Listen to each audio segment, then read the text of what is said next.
오늘 함께 은혜를 나눌 말씀 보겠습니다. 사도행전 9장 10절에서 22절 말씀입니다.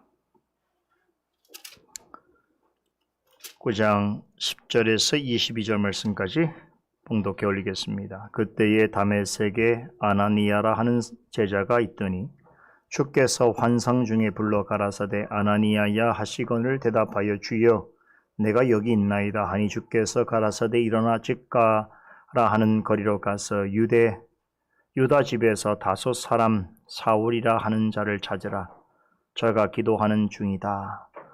저가 아나니아라는 사람이 들어와서 자기에게 안수하여 다시 보게 한 것을 보았느니라 하시거늘 아나니아가 대답하여 주여 이 사람에 대하여 내가 여러 사람에게 듣사온즉 그가 예루살렘에서 주의 성도에게 적지 않은 해를 끼쳤다 하더니 여기서도 주의 이름을 부르는 모든 자를 결박할 권세를 대제사장들에게 받았나이다 하거늘 주께서 가라사대 가라 이 사람은 내 이름을 이방인과 임금들과 이스라엘 자손 앞에 전하기 위하여 택한 나의 그릇이라.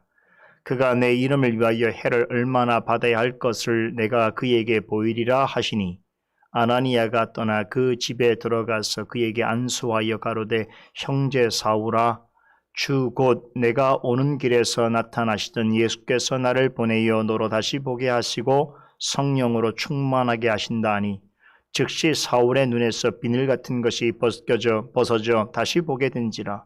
일어나 세례를 받고 음식을 먹으며 강건하여지니라.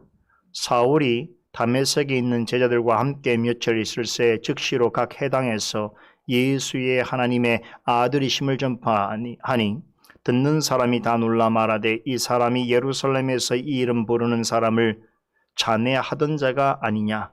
여기 온 것도 저희를 결박하여 대제사장들에게 끌어가고자 함이 아니냐 하더라. 사울은 힘을 더 얻어 예수를 그리스도라 증명하여 다메섹에 사는 유대인들을 굴복시키느니라. 아멘. 우리는 지난 주일에 그리스도인들을 박해하기 위해서 위협과 살기등등한 모습으로 다메섹으로 향하던 사울이 부활하신 예수 그리스도를 만나게 된 역사적인 사건을 살펴보았습니다. 지난 주에도 말씀을 드렸습니다만 사울의 회심은 기독교의 역사는 물론이고 인류 역사에 신대하고 획기적인 변화와 영향을 끼친 너무나 중대한 사건입니다. 그 때문에 어떤 역사가는 사울의 회심을 예수님의 십자가 사건 이후에 인류 역사에 일어나는 일들 가운데 가장 중요한 사건 중에 하나라고 말합니다. 누구도 감히 따를 수 없는 발군의 안목과 통찰력을 가진 역사가인 누가도 은연중에 이와 같은 평가를 지지합니다. 원래 직업이 의사였던 누가는 오순절 성령 강림 이후에 초대교회가 형성되어가는 과정을 가장 생생하게 목격한 증인 중에 한 사람입니다. 그 역사 속에 나타난 성령의 역사를 보고 듣고 경험한 그는 그와 관련된 많은 자료들을 자세히 살피고 검증하면서 성령의 영감을 따라 두 권의 역사책을 기록했습니다. 그것이 바로 누가복음과 사도행전입니다. 성령께서는 의사로서의 섬세한 사고력과 역사가로서의 탁월한 분석 능력을 지닌 그로 하여금 그 역사와 세계 선교 역사의 기원을 밝히는 매우 중대한 역사책을 기록해 하셨습니다. 그런 누가는 육신적으로는 예수님을 만나본 적이 없습니다. 하지만 가장 가까운 거리에서 바울의 전도 여행과 그의 목회 사역을 지켜본 동력자요 증인입니다. 자신과 바울을 우리라고 표현할 정도로 절친이었고 그에 관한은 모르는 것이 없을 만큼 친밀했습니다. 그런 그가 사도행전에서 사울이 사도 바울로 회심한 이야기를 세 차례나 언급하고 있습니다. 이것은 보통 일이 아닙니다. 사도행전 9장에서는 사울의 회심을 역사가의 시선으로 객관적으로 소개하고 있지만 22장과 26장에서는 사울에서 바울로 변화된 지 오랜 시간이 지난 후에 사도가 직접적으로 자신의 입으로 자신의 과거 회심 경험에 대해서 들려주는 이야기를 생생하게 전달하고 있습니다. 지난주에도 말씀을 드렸습니다만 한 권의 성경에 한 개인의 회심 이야기를 이렇게 반복적으로 그리고 아주 자세하게 기록하는 것은 참으로 보기 드문 사례입니다. 어떤 사실도 한쪽으로 치우침이 없이 공정하고 객관적으로 기록해야 하는 책임을 맡은 역사가로서의 입장에서 생각해 보더라도 사울의 회심 이야기를 이렇게 세 차례나 자세하게 소개하는 것은 흔한 일이 아닙니다. 그럼에도 개의치 않고 기록하였다는 것은 사울의 회심은 언제나 일어날 만한 그런 보통의 이야기가 아니라는 것을 역설적으로 강조하고 있습니다. 성령께서 누가로 하여금 사울의 회심에 관해 자세하게 기록하게 하셨다는 것은 그의 회심을 개인적인 차원의 신앙 경험으로 보지 않으신다라고 하는 뜻이기도 합니다. 사울의 회심은 개인적인 신앙 경험을 넘어서 앞으로 전개될 교회 역사의 판도를 바꾸고 나아가서 인류 역사의 중대한 변화를 이끌 심히 중대한 사건이라는 것을 암시적으로 말하고 있는 것입니다. 우리가 다 알고 있듯이 다메섹 도상에서 부활하신 예수 그리스도를 만난 사울에 의해서 그리스도의 복음이 헬라 사람들과 로마 사람들과 아시아 사람들에게 전파되었습니다. 그리하여 복음이 땅끝까지 소개되었으며 기독교가 전 세계적인 종교로 자리 잡게 되었습니다. 이런 점에서 보더라도 사울의 회심은 교회 역사는 물론이거니와 인류 역사의 방향을 가늠하는 중대한 계기가 되는 사건이었음에 틀림없습니다. 당시의 관점에서는 사울의 회심이 역사에 어떤 영향을 미칠지 알 수 없었을 것입니다. 사울 자신도 몰랐을 것입니다. 하지만 우리가 사도행전을 다 공부한 상태에서 이 일을 다시 돌아보게 된다면 분명히 하나님께서 사울이라고 한 사람의 변화가 그 후에 얼마나 위대한 역사를 이루어가는 초석으로서 삼으셨는가 하는 것을 깨닫게 될 것입니다. 지금까지 우리는 사도행전을 통해서 복음이 예루살렘과 온 유다와 사마리아까지 전해지는 역사적 과정을 살펴보았습니다. 엄밀하게 말하면 아직도 그리스도의 복음이 팔레스타인 지역을 완전히 벗어나지 못한 상황입니다. 기독교는 여전히 신생 종교에 불과하다는 인식을 받고 있습니다. 기독교가 인류 역사에 심대한 영향을 끼쳤다고 말하기에는 여전히 부족한 현실입니다. 기독교보다는 유대교 사상과 헬라 철학과 로마의 정치 제도가 세계 사이의 토대를 이루고 있었습니다. 그런 중에서 기독교가 세계적인 종교로서 도약하고 인류의 역사를 뒤바꾸는 구체적인 계기가 된 중요한 사건이 있는데 그것이 바로 사울의 회심입니다. 사울이 회심하기 전에는 서구의 역사는 두 가지 거대한 사상의 조류에 지배를 받고 있었습니다. 유대교를 대표하는 헤브라이즘과 세속사를 대표하는 헬라니즘이 그것입니다. 기독교가 출현하기 오래전부터 두 사상이 세계 역사를 주도하였다라고 보더라도 과언이 아닙니다. 근본적으로 뿌리가 다른 두 사상은 사람들의 생각과 의지와 상관없이 역사의 큰 흐름이 되었습니다. 그런데 1세기에 들어서 두 사상이 협력하여 인류 역사 가운데 가장 큰 표적이 될 만한 비극적인 한 사건을 발생케 했습니다. 무엇일까요? 헤브라이즘과 헬라니즘에 충실한 자들이 힘과 지혜를 도모하여서 예수 그리스도를 십자가에 못 박아 죽였습니다. 예수님이 십자가에 못 박히셨을 때에 여러분 어떤 일이 벌어졌습니까? 3시간 동안 정오에서 오후 3시까지 온 땅에 어둠이 뒤덮였습니다.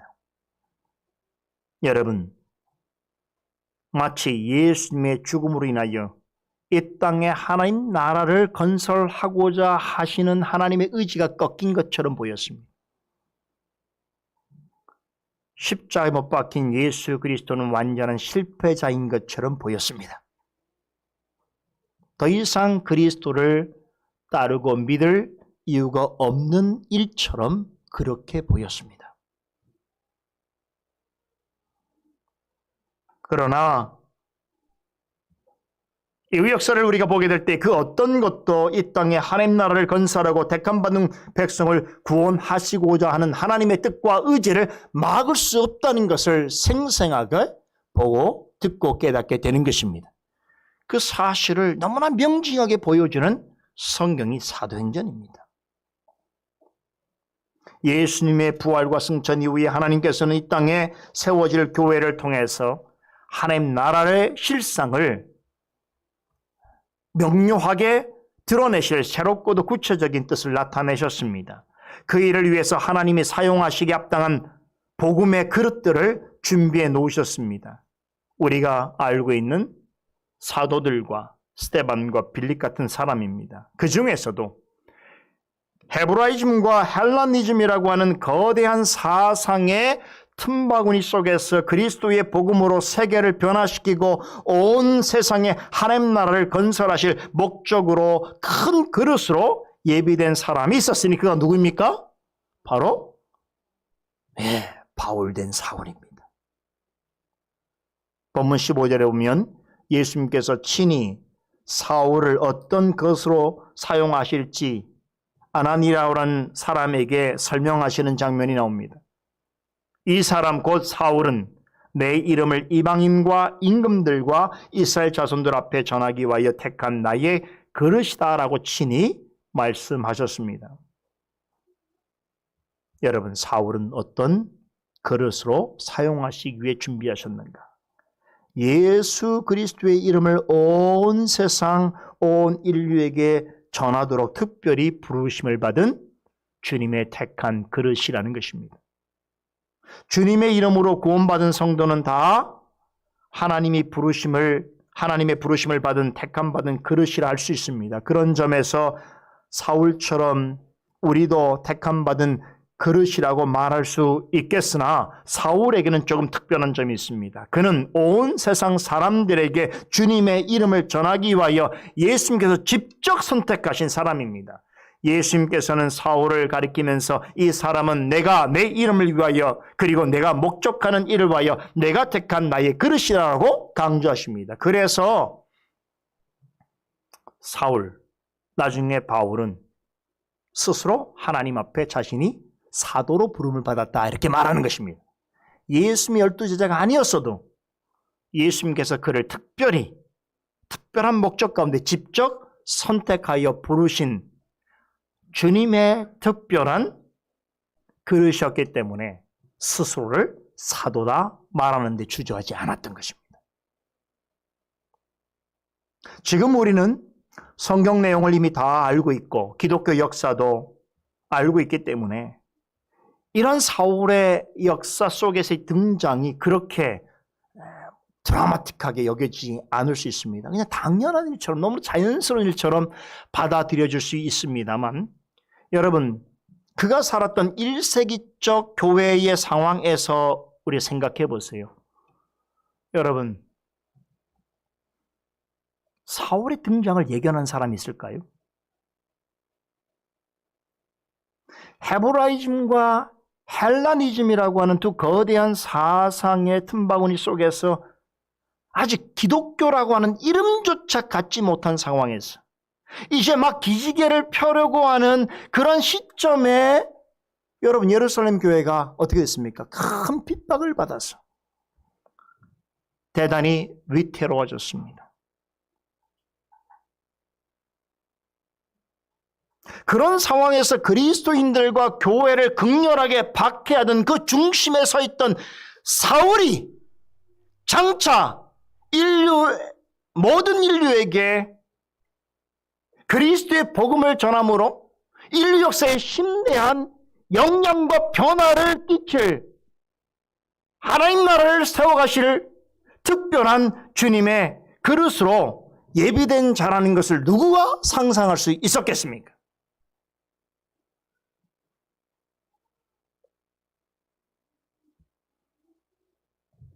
당시 초대교회 운명은 마치 풍전등화와 같았습니다.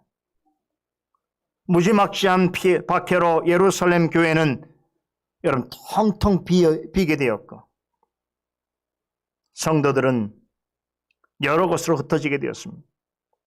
누군들 이런 상황에서 교회의 희망을 말하고 하나님 나라가 전진하고 있다라고 생각할 수 있었겠습니까? 겉으로 볼 때에 어둠의 그림자가 짙게 깔려있고 자욱한 안개에 휩싸여서 조금 더 앞을 내다볼 수 없는 처지 속에서도 하나님께서는 당신의 나라를 전진해 나가는 일에 사명을 감당할 택한 그릇들을 이미 준비해 놓고 계셨습니다.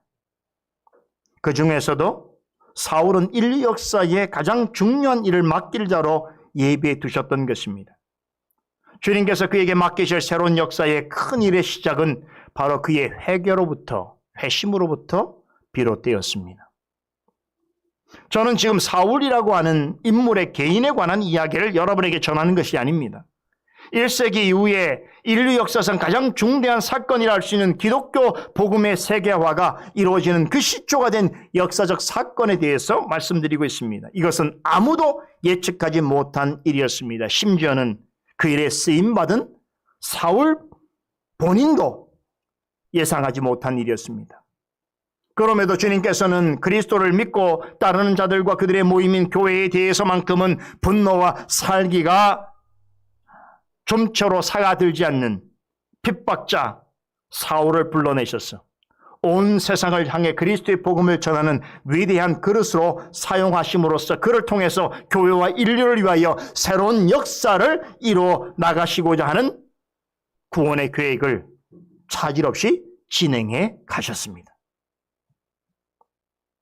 사울의 핵심은 주님에 의해서 드러난 이러한 새로운 역사의 구체적인 시발점이 되는 중요한 사건이었기에 위대한 교회 역사가 누가는 사도행전에 사울이 회개한 이야기를 3차례나 기록하여 우리에게 소개해 주었던 것입니다. 지금 말씀드린 내용은 사울의 회심 이야기를 알고 있는 것 이상으로 너무나 중요합니다. 그래서 오늘은 지난 주일에 이어서 사울의 회심을 이해하기 위해서 우리가 서론적으로 반드시 알아야 하는 2가지 내용에 초점을 맞춰서 살펴보는 시간을 가지려 합니다. 사도행전 9장 1절로 19절은 사울이 예수님을 만난 이야기를 전해주고 있습니다. 사울의 회심의 의미를 보다 잘 이해하기 위해서 우리가 물어야 할 2가지 질문이 있습니다. 첫째는 사울이라는 사람은 누구인가 하는 것입니다. 그리고 둘째는 도대체 그가 왜 그리스도를 믿고 따른 사람들을 그토록 핍박하려 했는가 하는 것입니다. 제가 지난주에 잠깐 이 부분에 대해서 설명을 드렸습니다만 이 2가지 질문은 앞으로 전개될 사도행전 전체 이야기와 관련해서 그것들을 제대로 이해하는 데 있어서 너무나 중요한 부분이어서 오늘 한 걸음 더 들어가서 이 부분을 살펴보려고 합니다. 훗날에 바울이 된 사울은 빌립보 교회에 보내는 서신에서 자신을 이렇게 소개합니다. 나는 이스라엘의 족속이요 베냐민의 지파요 히브리인 중에 히브리인이요 율법으로는 바리새인이요 열심으로는 교회를 핍박하고 율법의 의로는 흠이 없는 자로다 라고 자신을 소개합니다. 그는 정통 유대인의 자손으로서 이스라엘의 초대 왕인 사울 왕을 배출한 베냐민 지파 출신입니다. 자기를 베냐민 지파라고 하는 것은 나는 문벌 좋은 집안의 사람이다 이렇게 말하는 것입니다. 우리도 지금은 좀 그런 문화가 아닙니다만 어디 성씨가 어디입니까? 어느 파에 속해 있습니까? 조상이 누구입니까? 이렇게 우리가 물을 때에 누가 그런 말, 나는 이 시조선에 무슨 왕조에 무슨 이렇게 말하면 야, 저 집안은 참 문벌이 좋구나 이렇게 생각하지 않습니까? 유대인들도 마찬가지. 적어도 사울 같은 사람이 자신을 소개할 때 나는 베냐민 지파 사람이다 말하는 것은 이 사람은 왕족 가문의 출신이구나 라고 하는 것입니다. 또한 지난주에 말씀드린 것처럼 그의 아버지도 바리새인이었고 그 역시 바리새인입니다. 유대에서는 실제로 귀족 계층이 있었던 것은 아니지만 바리새인이라고 하면 일반 유대인들에게 존경의 대상이 되는 지도자급에 속한 사람입니다. 유대 사회에서는 대대로 제사응직을 맡는 가정이나 부자가 다 바리새파에 속해 있는 집안은 사람들로부터 더 많은 존경과 영예를 받은 유력한 가문으로 인식되었습니다. 사도행전 26장 10절에 보게 되면 바울이 예루살렘에 가서 투표를 했다는 표현이 나옵니다. 이것으로 보아 바울은 일반 바리새인이 아니고 사내들인 공예에 속해 있는 회원이었을 가능성이 농후합니다. 그런 경력을 가졌기에 사람들 앞에서 나는 율법으로는 바리새인이었다라고 자신에게 소개할 수 있었던 것입니다. 그런데 그런 사울은 헬라파 유대인이었습니다. 디아스포라 유대인의 후손으로 예루살렘의 바리새인이 되었다는 것은 한편으로 그가 얼마나 입지전적인 인물인가 하는 것을 말해줍니다. 얼마나 많은 어려움 속에서도 그가 성공한 자인가라고 하는 것을 말해준다는 것이지요. 그는 지금의 시리아에 속해 있는 길리기아라고 하는 당시에 매우 큰 도시인 다소라는 곳에서 나고 자랐습니다. 당시 다소는 세계 문명의 줄이었던 그리스 로마 문명이 만개한 아주 전형적인 헬라의 메가시티였습니다. 큰 도시였습니다. 이곳에는 철학, 교육, 문학, 법학, 의학 등 다방면에서 세계 최고의 인프라를 보유하고 있었습니다. 이러한 환경적 요인은 사울의 인격과 성품 형성에 적지 않은 영향을 끼쳤습니다. 우리도 그렇지요.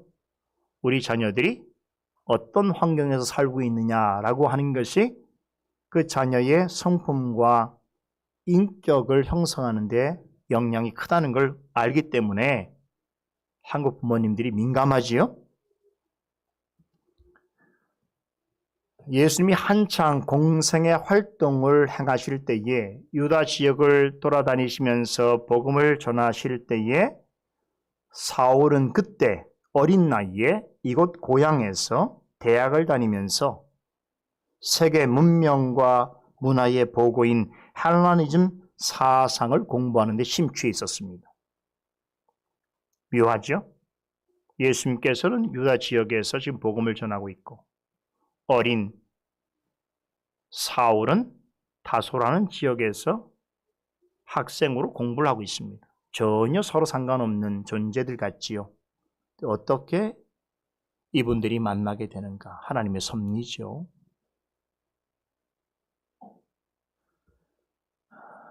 여러분들이 들어보셨겠지만 사울은 신체적으로는 건강한 편이 아니었습니다. 그러나 학문적 자질에 있어서는 타의 추종을 불허하는 능력을 지니고 있었습니다. 다소는 로마 다음으로 헬라 지역에서 가장 유명한 대학들이 모여있는 일종의 대학 도시였다고 합니다. 이곳에 머무는 동안 헬라니즘의 크고 찬란한 문화와 또 깊고 고상한 지식을 습득했습니다. 특히 그는 철학과 언어에 탁월한 재능을 보였습니다. 우리가 그것을 어떻게 알 수 있는 줄 아세요? 훗날 그가 기록한 13편의 신약 성경을 보면, 물론 저는 개인적으로는 13편에다가 히브리서도 사울이 기록한 것이라고 저는 심증적으로 확신합니다만 신학계에서는 아직까지 히브리서는 바울의 저서가 아니라고 말합니다. 그래서 13권인데요. 여하튼 10서너 권의 신약 성경을 기록하였는데 이 성경을 자세히 보게 되면 그가 헬라니즘의 정수라고 할 수 있는 철학과 언어를 얼마나 자유자재로 다룰 수 있는 능력을 가지고 있는 사람이었는지에 대한 그 증거되는 내용들이 숱하게 있습니다. 구약 성경을 인용할 때는 고대 히브리어를 사용하고 정통 유대인들에게는 히브리어로 연설하고 헬라 지역에 사는 유대인들에게는 헬라말로 기록한 편지를 써보내고 또 여러 아시아 지역을 다닐 때는 통역 없이 그곳 나라 말들을 자유롭게 구사했습니다.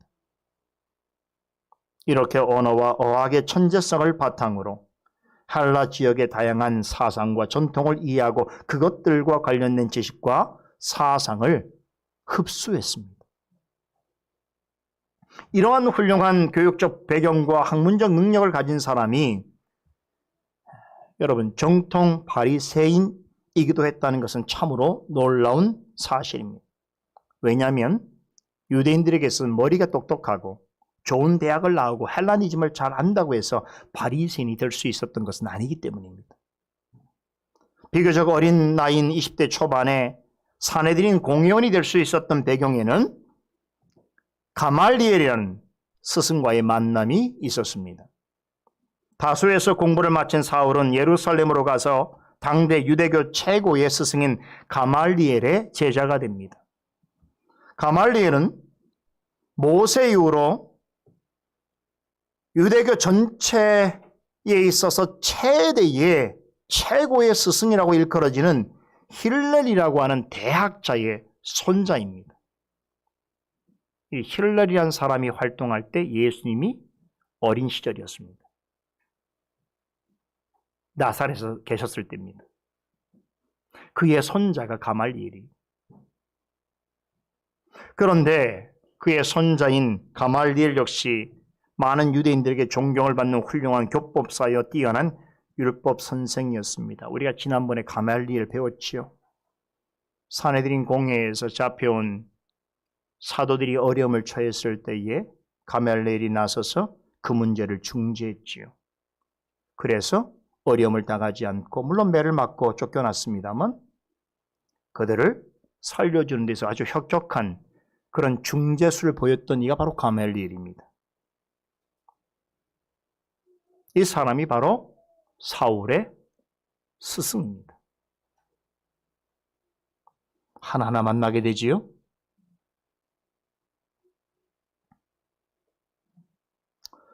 고도로 발달한 헬라니즘의 여러 사상들을 섭렵한 청년 학자인 사울은 이제 자신이 속한 유대교 사상의 정수를 배우기 위해서 당대 최고의 스승을 찾아가서 그의 문화생이 되었습니다.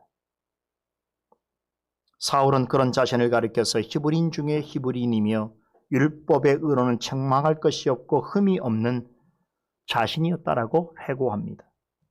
그렇게 하여 헬라니즘과 헤브라이즘이라고 하는 과거로부터 지금까지 인류 역사의 중대한 정신적, 사상적 기둥이 된 두 사상에 관하여 최고의 전문가가 되었습니다.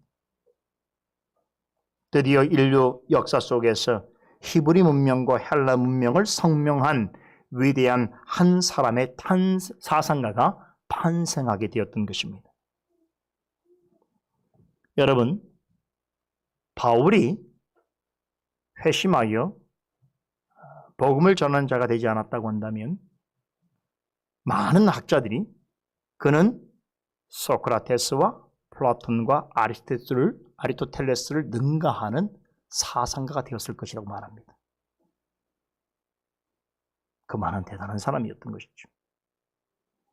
그는 젊은 나이에 이미 당대 최고의 두 사상의 조리였던 헤브라이즘과 헬라니즘을 섭렵한 최고의 전문가가 되었습니다.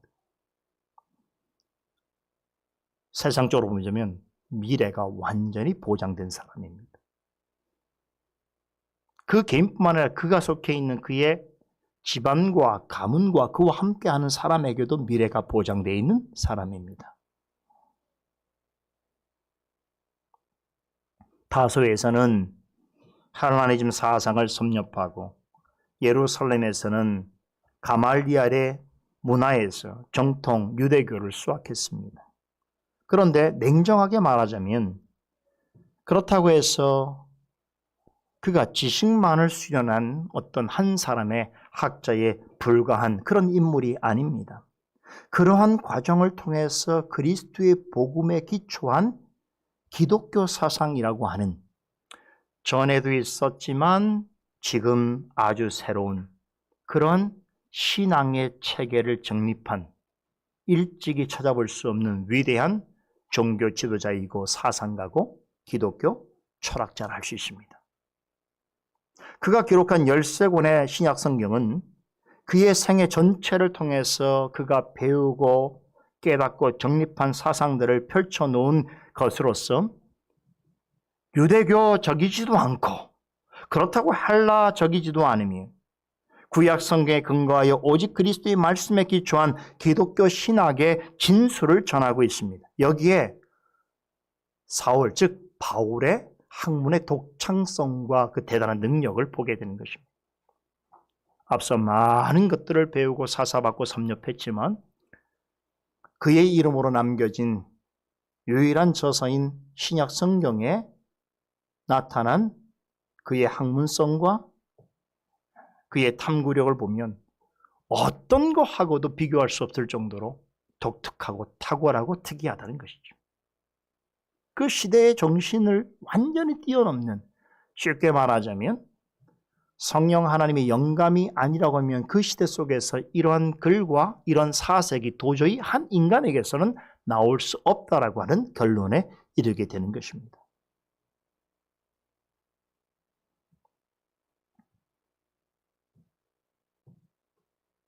여러분, 바울이 성경을 기록할 때에 그 성경 속에 농축되어 있는 그의 사상들이 여러분 어느 날 갑자기 이루어진 것이 아닙니다.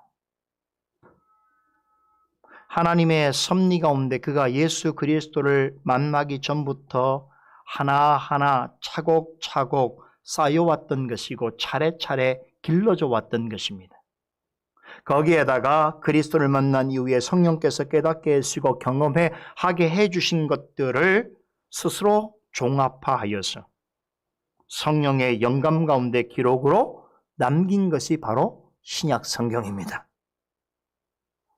이렇게 사울을 회심하기 이전부터 새로운 사상을 창설할 만한 학문적 능력과 학자다운 풍모를 그는 충분히 지닌 사람이었습니다.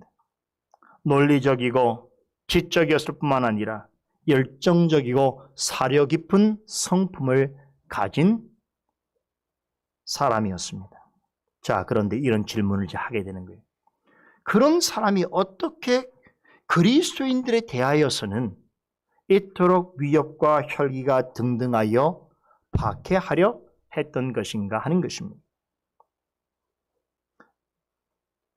이제 앞으로 우리가 그가 한 일들을 구체적으로 살펴보기 전에 먼저 정리해 두어야 할 두 번째 중요한 질문입니다.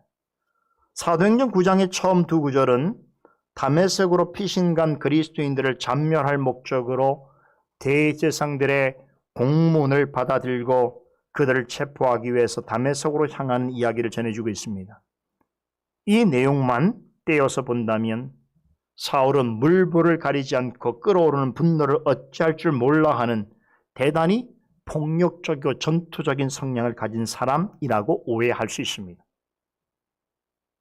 그러나 앞서 설명드린 것 같이 사울은 전혀 그런 종류의 사람이 아닙니다. 보통 사람과는 견줄 수 없을 정도로 지적이고 논리적이고 교양미가 넘치는 사람입니다. 그런데 사도행전 9장 1절이 말해주듯이 유독 그리스도를 믿고 따르는 사람들에 대해서만큼은 위협과 살기가 등등했습니다. 이 말은 사울의 핍박은 단순히 그의 감정이나 기분 탓 때문이 아니라는 것을 말해줍니다. 아까 인용한 빌립보서 3장의 본문에서 사울은 그때의 자신에 관하여서 히브리인 중에 히브리인이요 율법으로는 바리새인이었지만 열심으로는 교회를 핍박하였다라고 고백한 바 있습니다. 이 말에는 지난 과거에 자신이 교회와 그리스도인들을 모질게 핍박한 것은 그렇게 할 만한 이지적이면서도 확실한 이유가 있었다는 의미를 내포하고 있습니다. 덮어놓고 무조건 핍박한 것이 아니라 어떤 확고한 신앙과 신념 하에서 그리하였다는 것입니다. 진리를 아는 지식인이요 책임 있는 종교 지도자로서 분명한 지식과 사명감으로 행한 일종의 공분입니다. 공적인 분노를 드러낸 것입니다. 공권력을 정식으로 얻어서 공적으로 여러분 의분을 나타낸 것이에요. 감정적이거나 개인적인 욕구 불만의 방식이 아니고 매우 공식적 절차를 거친 공적인 일을 행했다는 것입니다. 그렇다면 이토록 비범하고 대단한 인텔리였던 사울을 자신의 가문과 지위와 지식과 명예를 내걸고서라도 대항하지 않으면 안 되었으며 폭력을 사용해서라도 물리치지 않으면 안 될 만한 일이란 과연 무엇이었겠는가 하는 것입니다. 놀랍게도 이 질문에 대한 답을 우리는 그가 회심한 이후에 다메섹의 회당으로 돌아가서 전하였던 외마디 메시지에서 찾게 됩니다. 본문 20절과 22절을 보세요. 부활하신 예수 그리스도를 만난 후에 그가 찾아간 다메섹 회당에서, 여러분 이 회당이 어떤 곳입니까? 며칠 전에 위협과 살기가 등등해서 그리스도를 믿고 다른 사람들을 모두 전멸하기 위해서 향하던 바로 그곳이에요. 근데 그곳을 지금 다시 찾아갔을 때는 어떤 모습입니까? 그리스도를 만난 이후에 그리스도에 가는 복음을 전하러 가게 된 것이. 그런데 그가 그 회당에서 전한 메시지가 무엇입니까? 첫째는 예수는 하나님의 아들이시라는 것이고, 둘째는 예수는 그리스도이시다, 곧 메시아시다라는 것입니다. 이 두 가지 사실은 사울이 회심한 후에 가장 크고 분명하게 깨닫게 된 진리입니다. 이 두 가지 사실은 예수님께서 예루살렘을 향해 나아가시는 중에 제자들을 향해서 너희는 나를 누구라 하느냐라고 물으실 때에 베드로가 예수님을 향해서 주는 그리스도시요 살아계신 하나님의 아들이십니다라고 답한 그 고백과 동일한 의미를 지니고 있습니다. 예수님께서는 자신에 대한 이 믿음과 고백 위에 세상 끝날까지 함께 하실 내 교회를 세우시겠다라고 약속하셨습니다. 정리하자면 예수는 하나님의 아들이시라는 것과 예수가 그리스도 곧 메시아라고 하는 가르침은 예수님께서 세우신 교회를 통해서 가르치실 가장 핵심적인 진리인 것입니다. 그런데 문제는 이 가르침이 정통 유대교에서 가르치는 메시아 사상과 정면으로 충돌하였다는 것입니다. 유대교에서도 메시아를 강조했습니다. 여러분 잘 아시는 것처럼 유대인들은 오실 메시아를 대망하고 있었습니다. 그러나 이들이 생각하는 메시아와 예수님이 가르치는 메시아는 완전히 달랐습니다. 이들이 생각하는 메시아는 쉽게 말하자면 모세와 같은 인물입니다. 모세가 애굽에서 이스라엘 민족을 이끌어냈듯이 로마의 압제로부터 유대 민족을 구원할 모세처럼 하나님께서 보내실 위대한 교사요 위대한 지도자들, 그들은 고대하고 있었습니다. 그런 까닭에 이스라엘 땅에 어떤 특별한 능력이나 비범한 카리스마가 있어 보이는 인물이 나타나기라도 하면 유대인들은 혹시라도 저가 하나님이 보내신 메시아가 아닐까 하여 급관심을 가졌습니다. 행여나 구약시대에 모세나 엘리야처럼 하나님이 보내신 구원자가 아닌가 하여 주목했습니다. 유대인들이 초기에 세례 요한과 예수님에게 관심을 보인 것도 바로 그런 이유에서였습니다. 심지어는 유대 지도자들조차 세례 요한과 예수님이 혹시 메시아가 아닌가 하여 매우 궁금해하였습니다.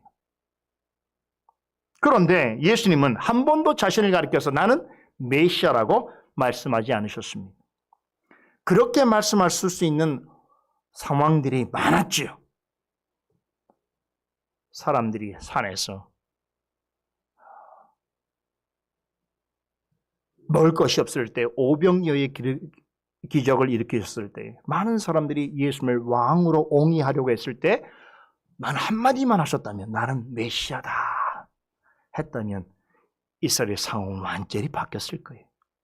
그러나 사람들이 예수님을 왕위로 세우려고 했을 때 모든 것을 뿌리치고 산으로 들어가셔서 하나님 아버지와 독대하는 기도에 열중하셨습니다. 예수님은 한 번도 자신을 나는 메시아라고 말씀하지 않으셨습니다. 대신에 자신을 가리켜서 나는 하나님의 아들이라 말씀하셨습니다. 그리고 자신을 향해서 하나님의 아들이라고 고백하는 것을 무척 기뻐하셨습니다. 베드로가 예수님을 가리켜서 살아계신 하나님의 아들이십니다라고 말씀했을 때에 예수님 무척 기뻐하셨습니다. 만족해 하셨습니다.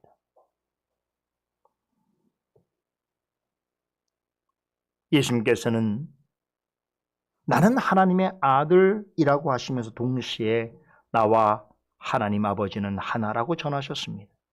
또한 아들을 믿는 것은 곧 하나님 아버지를 믿는 것이며 아들을 보고 믿는 자마다 영생을 얻을 것이라고 가르치셨습니다. 예수님은 이렇게 자신을 하나님의 아들이라고 소개하시면서도 자신은 하나님 아버지와 동등한 존재라는 사실을 강조하셨습니다. 베드로가 모든 사도를 대표해서 예수님을 살아계신 하나님의 아들이라고 고백했을 때에 이것은 예수님은 곧 하나님과 동등하시다라고 하는 삼위일체적인 의미를 담아 고백한 것입니다. 그러나 바로 이 고백, 이 사실은 정통 유대교의 입장에서는 절대로 용납할 수 없는 주장이었습니다. 유대교에서 강조하는 메시아는 위대한 일을 하나님으로부터 하도록 보냄을 받은 사람이지 결코 하나님일 수 없었습니다. 만일 메시아가 하나님이라면, 즉 사람이 아니라 신성을 가진 존재라면 오직 여호와만 하나님이라고 믿어왔던 유대교의 유일신간을 부정해야 하는 처지에 놓일 수밖에 없었습니다. 그것은 유대교 신앙의 존립과 관련해서 매우 중차대한 심각한 문제가 아닐 수 없었던 것입니다. 유대교의 관점에서는 메시아가 사람이 아니라 하나님이라고 하는 주장은 결단코 받아들일 수 없었습니다.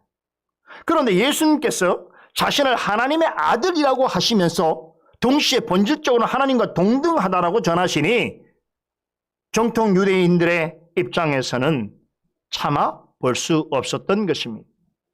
사람이 어떻게 하나님과 동등할 수 있는가?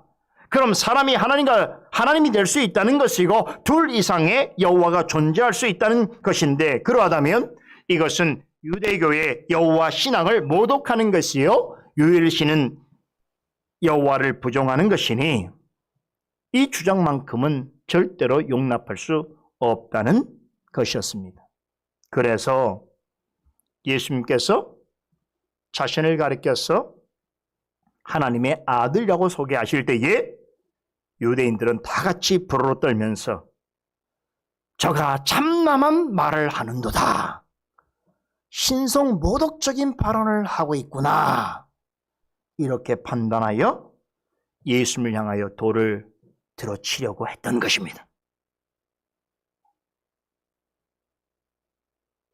예수님을 하나님의 아들이라고 하는 것은 유대주의자들에게는 자신들의 신분과 메시아관을 완벽하게 부정하는 이단이 되는 것입니다.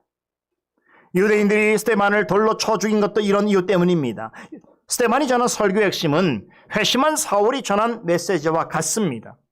예수님은 하나님의 아들이시고 우리의 그리스도이시며 주님이시라는 것입니다. 하나님의 아들이라는 말은 삼위 중에 제2위로 계시는 하나님이 성육신 하심으로 세상에 오셔서 말씀을 전하시고 십자가의 죽으심으로 구원을 이루었으나 지금 또한 앞으로 영원히 말씀이 육신이 되어 우리 가운데 거하시는 하나님이시요 또한 주님이시다라고 하는 사상을 전하는 것입니다. 회심 전에 사울을 비롯해서 유대 지도자들과 대다수의 유대인들은 이 사상을 결단코 받아들일 수 없었습니다. 그래서 그들은 언제나 예수를 가리켜서 뭐라고 호칭했습니까? 항상 예수를 나사렛 예수라는 말로 불렀습니다. 이 나사렛 예수라고 하는 호칭은 이런 의미가 들어가 있는 것이, 저 예수는 한낱 나사렛에서 온 목수의 아들일 뿐이다. 그런 예수는 결코 하나님의 아들일 수가 없으며 따라서 하나님일 수도 없다는 것을 애써 애둘러 강조하는 일종의 조롱적 말이었습니다.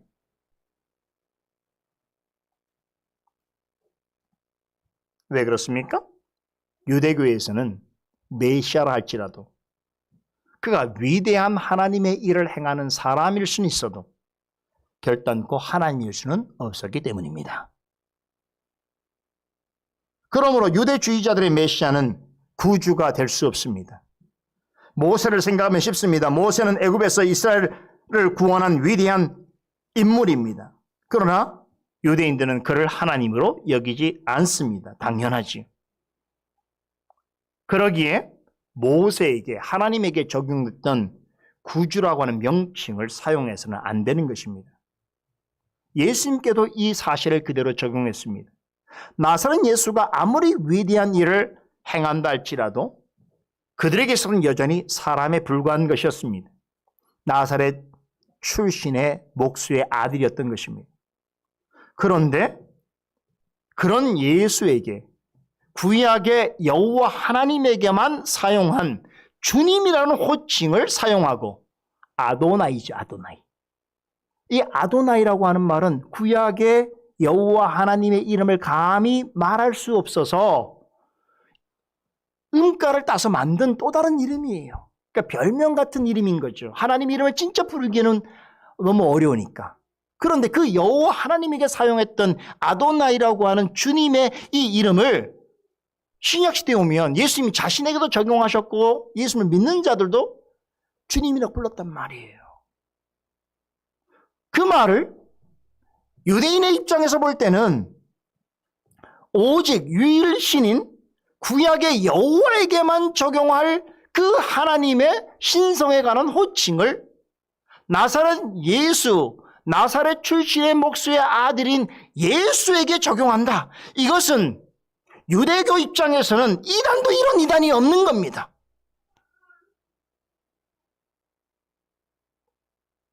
특별히 히브리인 중에 히브리인이요 바리새파 중에 바리새파였던 사울은 누구보다도 이 사안을 예민하게 받아들였을 것입니다. 사울은 전통적인 유대교의 신감과 메시아관을 근거로 예수님의 가르침과 그를 믿고 따르는 사람들의 신앙을 아주 자세하게 살피고 연구하였을 것입니다.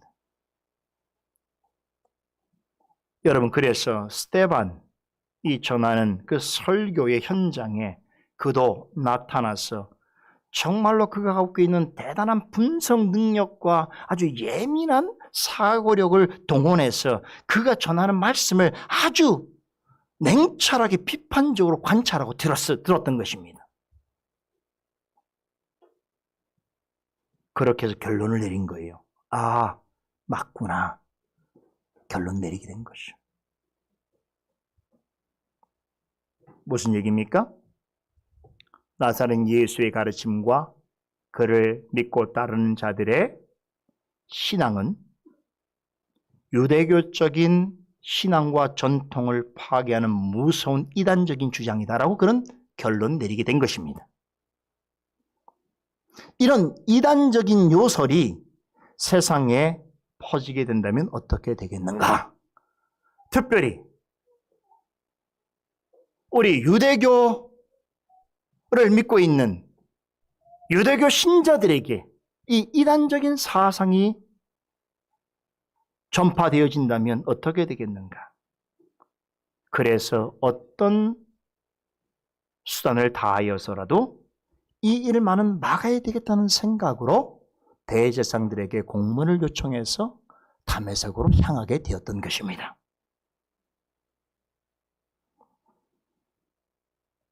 여러분, 히브리인 중에 히브리요, 바리새파 중에 바리새파였던 사울의 입장에서는 자신이 보기에 이 파괴적인 이단적 가르침을 용납할 수 없는 것이고, 그리고 참을 수 없는 공분을 가지고 사생결단식으로, 다시 말하면 그냥 내버려 두어서는 안 되겠다는 판단으로 그리스도인을 박해하려 했던 것입니다. 이것은 결코 개인적인 증오심이나 야비한 인간성의 기초에서 한 일이 아닙니다. 나름 헬라니즘과 헤브라이즘을 섭렵한 사상가로서 시대적인 사명감과 종교 지도자로서의 투철한 사명의식을 가지고 행한 일입니다. 그렇게 회심하기 전까지만 하더라도 사울은 유대교적인 신감과 메시아관을 지키고 계승하는 것을 자신에게 주어진 하나님의, 여호와 하나님의 사명이라고 생각했습니다. 그것을 자신의 생애 가장 고상한 삶의 목적으로 여겼습니다. 그런데 그런 사울에게 어떤 일이 일어났습니까? 그리스도를 믿고 다른 자들을 제거하기 위해서 다메섹으로 향하던 중에 예기치 못한 일이 발생해 버렸습니다. 부활하신 예수를 만나게 되었습니다. 이 만남을 계기로 그의 인생은 완전히 뒤바뀌어졌습니다. 자신의 종교에 대한 신앙을 고수하기 위해서 위협과 살기가 등등하여 그리스도인들을 핍박하러 가던 자가 이렇게 급작스럽게 변화되기란 그 누구도 예상할 수 없는 일이었습니다.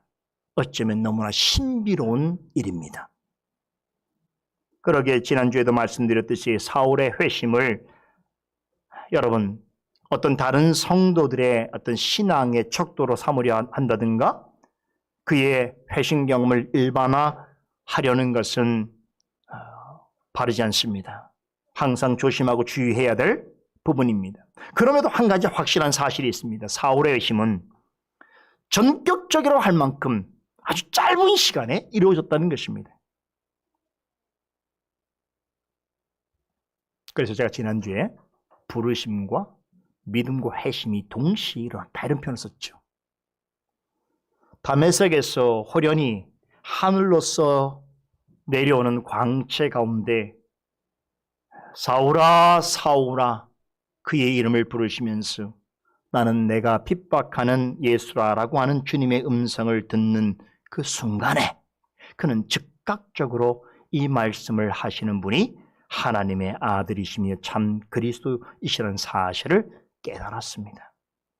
하늘문을 열고 비추시는 영광의 빛과 신비한 음성 가운데 자신의 거룩한 자태를 드러내실 수 있는 분이 그가 알고 있는, 그가 경험한 지식과 사상에 근거해 볼 때에 하나님이 아니시라면, 다시 말해서 이런 방식으로 자신에게 찾아와서 자신에게 말씀하는 이가 유대교회에서 가르치는 인간에 불과하다면 결단코 일어날 수 없는 사실이라는 것을 그런 단박에 알아차렸습니다. 대단한 사람이죠. 대단한 사람입니다.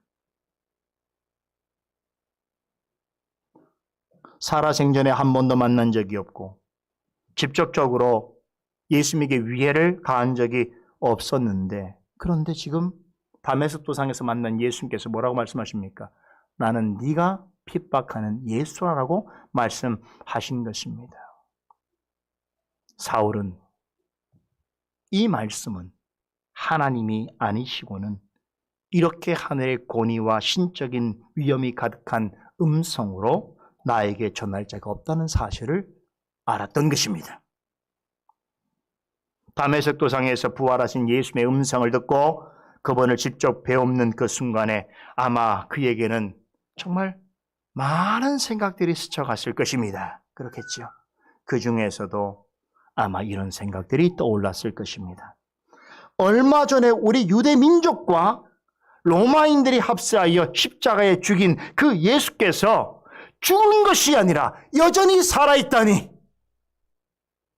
그분께서 자신을 믿고 따르는 사람들을 그 핍박하는 길로 나서는 나를 향하여 하늘을 열고 하늘의 영광의 빛을 비추시면서 지금 말씀하시는구나.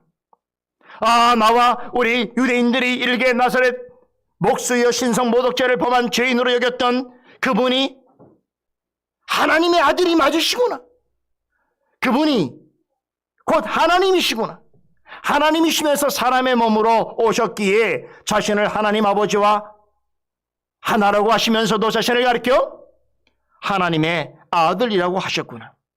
이분이 구약시대의 선자들이 그토록 강조하던 구주로 오실 하나님의 기름 부으심을 받은 메시아가 맞구나라고 하는 확신을 갖게 되었던 것입니다.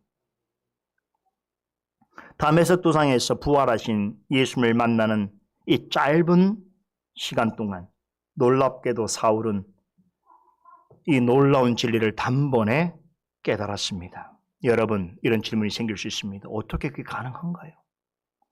어떻게 이렇게 급작스러운 깨달음을 얻을 수 있나요? 라고 궁금해하실 것입니다. 물론 하나님의 전적인 역사다 이렇게 말하면 다 되겠지만 여러분, 또 다른 측면을 생각해 볼 것이 있습니다. 여러분, 사울이 어떤 사람입니까? 회심 이전부터 그는 구약 성경의 가르침을 면밀히 잘 알고 있었을 뿐만 아니라 비록 온전치 못한 신관과 메시아관을 가지고 있었으나 하나님에 대한 심오한 신관념을 가지고 있었습니다. 또한 냉철한 지식과 분석적이고 사려 깊은 신앙을 소유하고 있었습니다. 그런데 예수님을 만나는 순간에 이러한 것들이 자신의 내면 안에서 유기적으로 작동했습니다. 그 결과 다메섹 도상에서의 신앙 경험은 예수님이 하나님이 아니라면 결단코 일어날 수 없는 신비라고 하는 것을 확신할 수 있었습니다. 그 순간 사울은 자신과 유대인들이 그토록 고수해온 전통적인 신관과 메시아관이 철저하게 잘못된 것이라는 것을 깨달았습니다. 그리고 그는 그 사실을 겸손히 인정했습니다. 그런 점에서 생각해 본다면요, 이 사울은 대단히 정직하고 용기 있는 사람인 것이죠. 깨달음에 대하여 대단히 정직하고 용기 있는 자예요.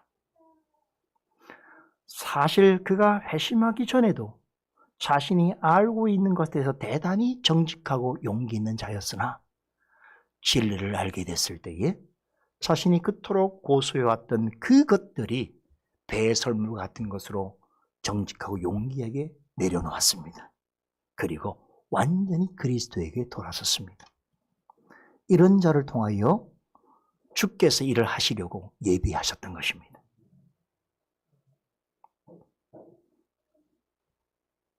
여러분, 지금 성경을 우리가 살펴보는 이 본문에서는 다 드러난 것은 아니지만 놀라운 것은 다메섹 도상에서 예수님을 보고 그분의 말씀을 들었을 때에 그는 하나님은 한 분이시면서도 위격적으로 구별해 계신다라고 하는 삼위일체적인 신 개념을 가지고 이해하게 되었습니다. 나중에 사울은 성부 하나님과 성자 그리스도와 또한 아버지의 영이시면서 동시에 예수 그리스도께서 보내신 영이신 성령 하나님의 존재를 고백하게 됨으로써 삼위일체 신앙이 기독교 신앙의 핵심인 것을 더욱 강조하게 됩니다. 그 나중에 서신서를 보면 다 첫 번째가 아버지와 아들과 성령의 이름으로 인사하는 내용들이란 말이에요. 결단코 유대교에서는 허용되어지지 않는 신개념을 그는 가지고 벌써 있게 된 것입니다. 전통적인 유대교 신간에 사로잡혀 있던 사람이 다메섹 노정에서의 사건을 계기로 이 짧은 시간에 굉장히 큰 변화를 받았어. 이후로 예수님이 하나님의 아들이며 그리스도 곧 메시아라는 진리를 믿고 절하게 되었을 뿐만 아니라 기독교 신앙의 핵심이며 다른 종교와 구별되는 뚜렷한 표요, 모든 기독교 교리의 근본이고 기독교 신앙의 요체가 되는 삼일체 사상을 깨닫고 고백했다 하게 되었다는 것은 정말로 놀라운 일이 아닐 수 없습니다. 여러분, 이것은 사실 사람의 머리로는 생각하기, 이해하기 어려운 일입니다. 그 자체로 굉장한 신비입니다. 그러나 여러분, 이렇게 될 수 있었던 것은 이 모든 일에 하나님의 주권적인 섭리가 있었고 하나님의 작정이 있었던 것입니다. 여러분, 회심하기 전에 사울은 이미 세상의 최고 학문을 섭렵했습니다. 종교와 신앙에 있어서는 누구보다 확실한 신념을 가지고 있었습니다. 학문과 지식에 있어서 명석하고 냉철하며 논리정연한 사고를 가진 학자요, 사상가요, 변진가였습니다. 그런 사울의 변화를 통해서 인류 역사에 그리스도의 복음이 새로운 물꼬를 트게 하신 것입니다. 또한 그로 하여금 역사상 가장 반듯하고 가장 올바르며 가장 성경적인 기독교 신학과 기독교 사상 전체를 정립할 수 있도록 하셨습니다. 본문에서 누가는 다메섹 도상에서 부활하신 예수를 만나서 회심한 후에 사울이 깨달은 기독교 핵심 사상을 단 두 마디로 압축적으로 소개합니다. 뭐라고 했지요? 한번 따라서 해봅시다. 예수님은 하나님의 아들이십니다. 예수님은 참 그리스도이십니다. 바로 이 사실이 그가 다메섹 도상에서 깨달은 기독교에 있어서 가장 중대한 핵심 진리입니다. 이 진리를 깨닫고 확신하게 된 사울은 며칠 전까지만 하더라도 위협과 살기가 등등하여 대제사장으로부터 받은 체포영장을 들고서 그리스도인들을 끌어내기 위해서 향하던 그곳으로 이제서 가게 됐어. 거기 모여있는 사람들에게 무엇을 전했습니까? 지금 이 발견한 진리를 전했단 말이에요. 예수는 하나님의 아들이시며 참 그리스도이십니다. 라고 하는 복음의 내용을 전하였던 것입니다. 자신이 그토록 파멸시키려고 애썼던 바로 그 장소에 모여있는 그리스도인들과 유대인들을 향해서 다메섹 도상의 경험을 통해서 깨닫게 된 예수 그리스도에 대한 진리를 힘있게 선포하였습니다. 얼마나 놀라운 반전입니까? 그렇지 않습니까? 하나님께서 행하시고 이루시는 일에는 이렇게 예상할 수 없고 놀람을 금할 수 없는 일들이 너무나 많이 일어납니다. 하나만 예를 들어 볼까요? 여러분과 저의 변화를 생각해 보세요. 어떻게 나와 같은 자가 하나님을 이토록 사랑하는 자가 될 수 있었는가?